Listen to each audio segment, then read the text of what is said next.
Science and history. Now, most people put them as separate subjects. I have found that they work beautifully together.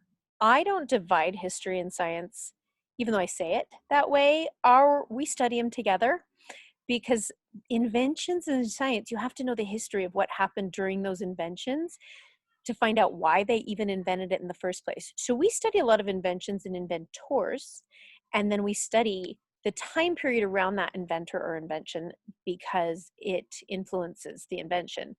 So that's how we do it because my kids love to invent. They want to be inventors. So we really focus on inventions, inventors, and the era of each invention and when it happened. Don't be afraid to use museums. Generally, I've never done a curriculum on history and science. Actually, I tried. I'm not going to lie. I did try it.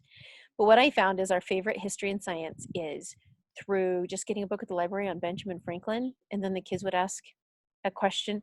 You could study Benjamin Franklin for years on what he came up with.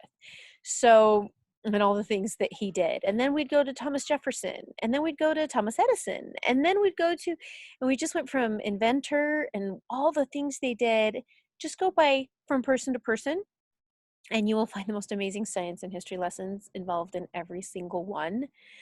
And we just go according to mom's whims or dad's whims or guess what's happening in the world right now. Do you know why this started? And that's been our history and science.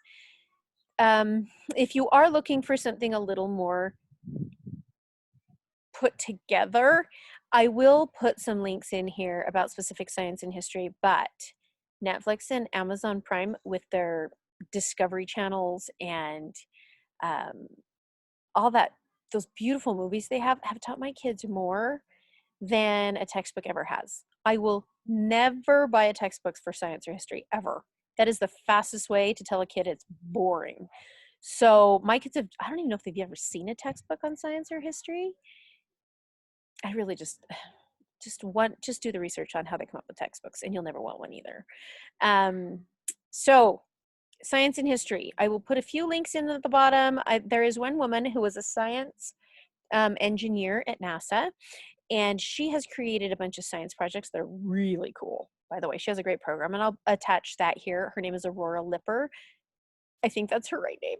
I will put the login or the link in so you can find her if you really want some real science experiments if your kids are more hands-on.